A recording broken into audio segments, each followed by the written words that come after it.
हे भगवान, oh my God, Bihar में क्या हुआ? बिहार में ऐसा कैसे हो सकता है? एनडीए इतनी सीटें कैसे जीत सकती है? हम तो वो फलाने फलाने यूट्यूब चैनल को देखते थे। वो तो रोज बताता था कि बिहार में बीजेपी बुरी तरह फंस गई है, नीतीश की हार तय है, तेजस्वी का तेज बढ़ रहा है, कांग्रेस का जादू चल रहा है।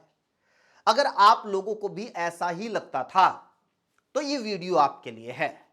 अगर आपको सच में जानना है कि बिहार में हुआ क्या है, अगर आप निष्पक्ष होकर समझना चाहते हैं कि हरियाणा, हरियाणा के बाद महाराष्ट्र, फिर दिल्ली और अब बिहार में बीजेपी इतने बड़े मार्जिन से कैसे जीत रही है, अगर आप सुनने की हिम्मत रखते हैं कि सारा दोष सिर्फ चुनाव आयोग या बीजेपी को देना सही नहीं है, बल्कि विपक्ष की भी अपनी कई गलतियां हैं, और अगर आप जानना चाहते हैं कि देश की फ्यूचर पॉलिटिक्स कैसी होने जा रही है, तो आज का वीडियो आपके लिए बहुत जरूरी है। आप इस वीडियो को किसी पार्टी का समर्थक या विरोधी होकर नहीं, अच्छाई या बुराई ढूंढने के लिए नहीं, बल्कि आज की राजनीति को समझने के लिए देखिए। और जैसे कि आपको पता है कि हमारे चैनल पर हम लोग कभी ये चुनावी या राजनीतिक विश्लेषण नहीं करते हैं, लेकिन जिस तरह से बहुत सारे यूट्यूबर सिर्फ व्यूज लेने के चक्कर में कुछ भी दिखाते रहते हैं, हर एक चुनाव में झूठा माहौल बनाते रहते हैं, और जनता जो सुनना चाहती है, उनके व्यूअर्स जो सुनना चाहते हैं, वही सुनाकर पैसे कमाते रहते हैं। उनकी हरकतों को देखकर आज हमने फैसला लिया है कि हम चुनावी विश्लेषण करेंगे। चलिए सबसे पहले एसआईआर, वोट चोरी और वोटर लिस्ट में गड़बड़ियों से ही शुरू करते हैं। आपने राहुल गांधी को इस बारे में बोलते हुए खूब सुना होगा। हमने भी कई वीडियो बनाई है कि चुनाव आयोग किस तरह बीजेपी के हाथों में खेल रहा है, वोटर लिस्ट में गड़बड़ियां कर रहा है। लेकिन क्या बात यही खत्म हो जाती है? नहीं होती है। यहां से तो सिर्फ शुरुआत होती है। एसआईआर जो बिहार में हुआ, अब हर एक राज्य में होगा।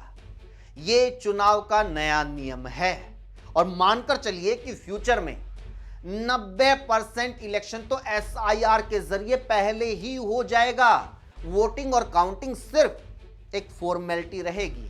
एसआईआर यानी स्पेशल इंटेंसिव रिवीजन में जो भी पार्टी अपने वोटर के वोट बनवा सकेगी और अपने वोटर का वोट कटने से बचा सकेगी, वो ही पार्टी आगे चुनावी मुकाबले में रह सकेगी।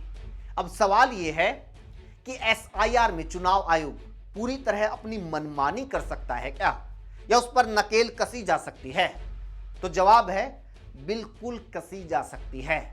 कैसे, वो समझिए। एसआईआर के जरिए जब नए सिरे से वोटर लिस्ट तैयार होती है, तो चुनाव आयोग द्वारा नियुक्त किए गए कर्मचारियों के साथ बाकायदा हर एक पार्टी के बीएलए यानी ब्लॉक लेवल एजेंट्स की भी, कार्यकर्ताओं की भी ड्यूटी लगती है। यानी अगर किसी पार्टी के पास हर एक सीट पर, हर एक बूथ के ऊपर सक्रिय एजेंट हैं, ऐसे एजेंट जो अपने बूथ के सभी वोटर्स को जानते हों, असल में तो बूथ एजेंट्स ही ऐसे लोगों को बनाया जाता है या बनाया जाना चाहिए, क्योंकि वो ही लोग ये सुनिश्चित कर सकते हैं कि उनकी पार्टी के सभी समर्थकों की एसआईआर के दौरान वोट बनी या नहीं बनी। जिनकी नहीं बनी तो उनकी बनवानी है, और वो लोग ये भी देख सकते हैं कि कहीं उनके बूथ पर कोई फर्जी वोट तो नहीं बनी हुई है, तो उसको कटवाना है।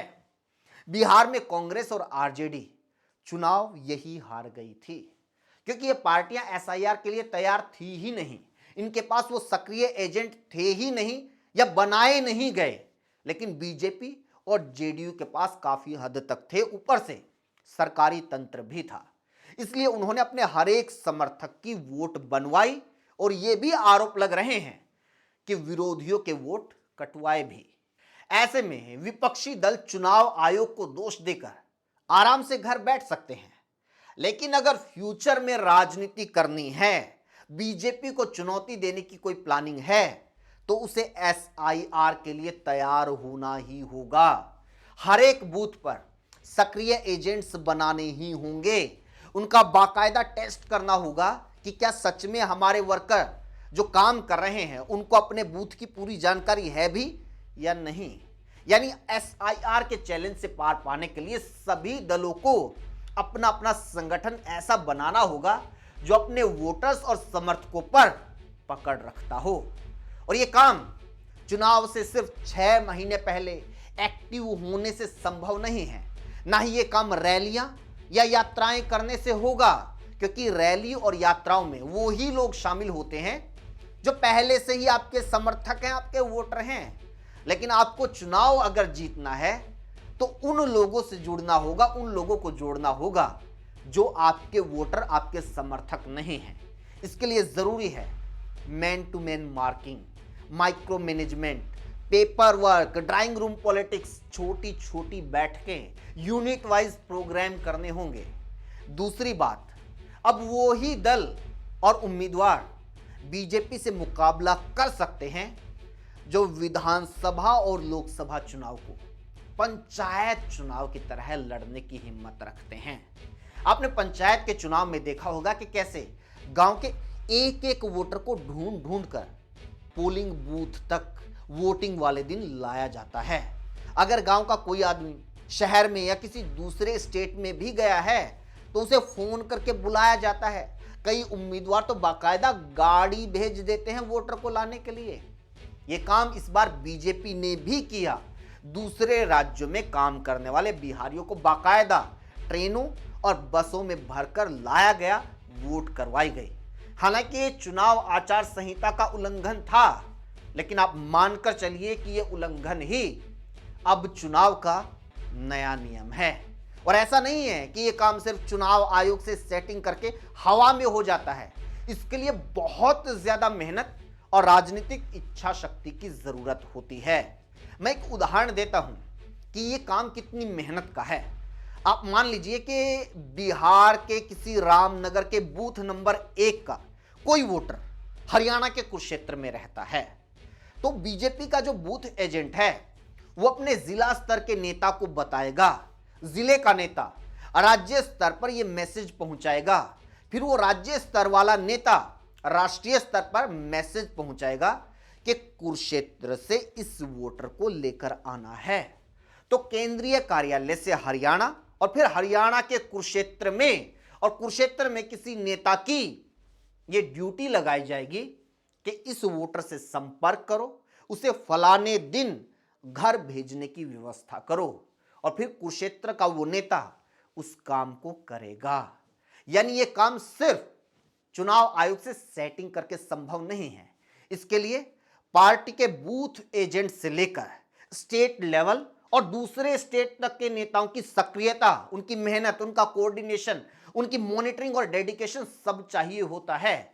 इसी के जरिए इस बार बीजेपी और जेडीयू दूसरे राज्यों में काम करने वाले लाखों बिहारियों की वोट हासिल कर पाई है। सवाल है कि क्या कोई और दल भी इस स्तर पर प्लानिंग या मेहनत कर रहा था? नहीं कर रहा था। लेकिन अगर भविष्य में राजनीति करनी है तो इतनी मेहनत तो करनी ही होगी। ये 6 महीने पहले, 1 महीने पहले सक्रिय हो जाना, थोड़ी सी रैली कर देना, ठीक 15 दिन पहले गठबंधन कर लेना, नामांकन वाले दिन सीटों का बंटवारा होना, ठीक नामांकन से पहले टिकट बंटवारा करना, ये इससे संभव नहीं है। उससे ज्यादा मेहनत करने की जरूरत है। वो शेर है ना, शक्तियों के झेलने को चाहिए पत्थर का दिल, शक्तियों के झेलने को चाहिए पत्थर का दिल, हाथ भर का हो कलेजा दिल लगाने के लिए। अब इस शेर को कुछ इस तरह से कह सकते हैं, एसआईआर के झेलने को चाहिए चौकन्ना बूथ एजेंट, एसआईआर के झेलने को चाहिए चौकन्ना बूथ एजेंट, लाखों वर्कर्स का हो संगठन चुनाव लड़ने के लिए। फिलहाल बीजेपी और जेडीयू को इस जीत के लिए बधाई। लेकिन याद रखिए दोस्तों, चुनावी हार जीत से इतर हम लोग पब्लिक से जुड़े इश्यूज पर बात करते रहेंगे, क्योंकि वो सबसे ज्यादा जरूरी है। राजनीति अपनी जगह चलती रहती है, मुद्दे अपनी जगह खड़े रहते हैं, लेकिन आप लोगों का बिहार के इन चुनावी नतीजों पर क्या कुछ कहना है, बीजेपी और विपक्षी दलों की पॉलिटिक्स पर आपकी क्या कुछ राय है, आप कमेंट करके जरूर बताइए। हम कोशिश करेंगे किसी वीडियो में आपकी राय को शामिल किया जाए। इस वीडियो में इतना ही। और लोगों तक पहुंचाने के लिए शेयर कीजिए, जुड़ने के लिए चैनल को जरूर सब्सक्राइब कीजिए। Thank you so much.